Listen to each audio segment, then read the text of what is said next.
한동안 유튜브나 블로그 등 각종 SNS에 베트남 혐한 관련된 내용들을 자주 접할 수 있었습니다. 현재 서로에게 상처를 주고 있는 감정적 대립은 아직 끝이 나지 않아 보이며 계속된 지원 요청을 해오면서도 대한민국을 손절하려는 듯한 정책과 행보를 지속적으로 보여주고 있는 베트남의 이중적인 모습에 한국 기업들의 투자 재고려 등 분명히 이전과 같은 관계로 해보곤 어렵겠지만 현재 감정적 대립보다는 대한민국의 국익을 위한 전략적 접근을 기대해 봅니다. 베트남은 4월 16일 세계 여러 나라에 지원금, 구호물품, 마스크 등을 전달한 이후 지원을 계속해 나가고 있습니다. 지원국들의 면모를 보면 영국, 스페인, 독일, 프랑스 등의 유럽 국가들, 미국, 그리고 일본 등 향후 공장 이전을 계획하고 있거나 추가 투자 확대를 예상하는 나라들입니다.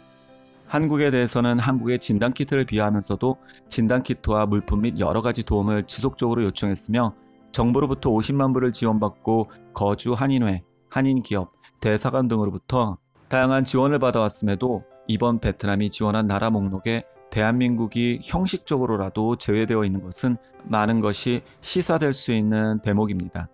지난 16일자 일본 산케이 신문에 보도된 베트남의 대외국 지원에 관한 내용입니다.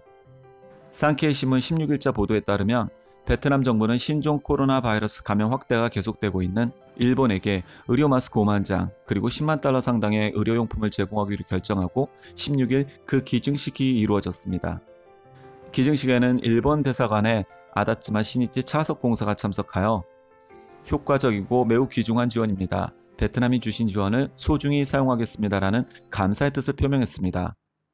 이 외에도 베트남은 러시아, 프랑스, 이탈리아, 독일, 영국, 스페인 등의 마스크와 의료 장비를 지원하고 있습니다.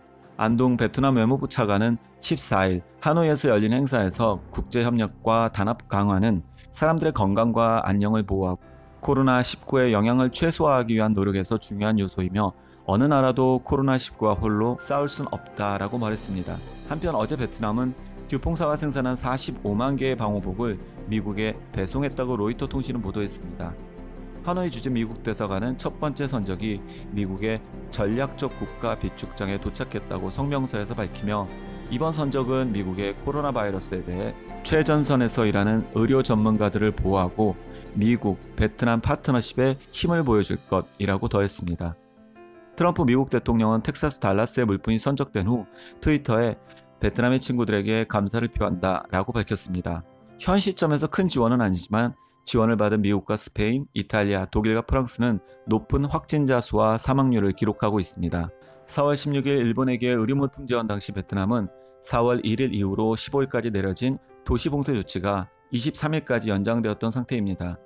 이렇게 자국 내 사정이 어려운 가운데서도 다른 나라를 지원하는 베트남의 전략적 태도는 한국 정부와 한국의 민간 및 기업들로부터 다양한 지원을 받으면서도 대상 지원국 목록에 한국이 없는 것을 바라볼 때 베트남이 현재 대한민국을 바라보는 시각과 양국 간의 관계가 어느 방향으로 흘러갈지를 가늠할 수 있는 어느 정도 힌트가 될 수도 있겠다는 생각을 해봅니다.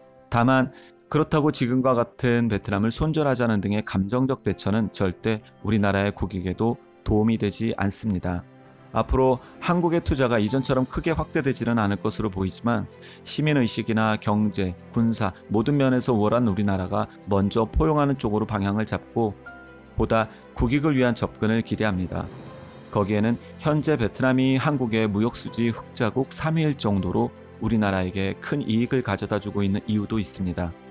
다만 아랍에미레이트나 미국 등이 우리나라에게 보여줬던 동반자적 관계의 모습을 기대했던 대한민국 국민들에게 큰 상처를 주었기 때문에 이번을 계기로 막연한 짝사랑과도 같았던 베트남이 대한민국에게 어떠한 나라가 될 것인지를 알게 된 것만으로도 중국에게 갑작스러운 뒤통수를 맞고 큰 손해를 봐야만 했던 우리 기업들, 국민들에게는 미리 준비할 수 있는 큰 도움이 되었다고 생각합니다. 베트남이 지금까지 한국 투자 1위국, 한국 관광객 1위를 찍으며 많은 돈을 벌어들일 수 있었던 것은 처음부터 대한민국이 베트남을 사랑해서도 아니고 베트남 국가나 베트남 기업들의 노력도 아닌 지난 수년 동안 각종 공중파 및 지상파에서 우후죽순 베트남으로 몰빵해서 미화방송한 것 역시 큰 이유라고 생각합니다. 5월 현재 베트남 정부에서 발표한 경제 좌우책 일환인 안전여행 패키지 프로그램으로 한국 관광객들의 방문 1위였던 베트남이 다시 한번 대한민국 관광객을 끌어보려 하겠지만 상처받고 돌아선 대한민국 국민들의 관심을 돌리기에는 쉽지 않을 것으로 보입니다. 앞으로는 공중파 및 지상파에서도 역시 인도네시아, 태국, 말레이시아, 캄보디아, 라오스, 싱가포르, 다른 아세안 국가들로 분산하여 기업 투자 및 예비 한국 관광객들의 관심을 돌릴 필요가 있어 보입니다. 코로나의 종식이 언제가 될지는 미지수이지만 이후에 쏟아질 관광객들 그리고 기업들의 새로운 투자가 어딘가로 반드시 향할 것이겠지만 더 이상 베트남으로 집중되지 않을 것은 확실해 보입니다. 한쪽으로는 대한민국에게 지원을 요청하고 다른 한쪽으로는 혐한을 하고 한국을 제외한 다른 나라에게만 지원을 하는 등 한국을 먼저 손절하려는 듯한 행보로 정에 약하고 믿고 도와주기를 주저앉는 대한민국 국민들에게 상처를 준 베트남의 이중적인 모습에 국제관계에는 영원한 적도 영원한 우방도 없음을 한 번 더 되새겨야 하겠습니다. 다음은 왜 베트남은 한국을 홀대했고 한국산 키트를 무시하고 상대적으로 일본에 더 애정을 보냈을까에 대한 내용으로 찾아뵙겠습니다. 오늘도 구독자님들의 인생에서 가장 행복한 또 하나의 하루가 되기를 진심으로 바라겠습니다. 감사합니다.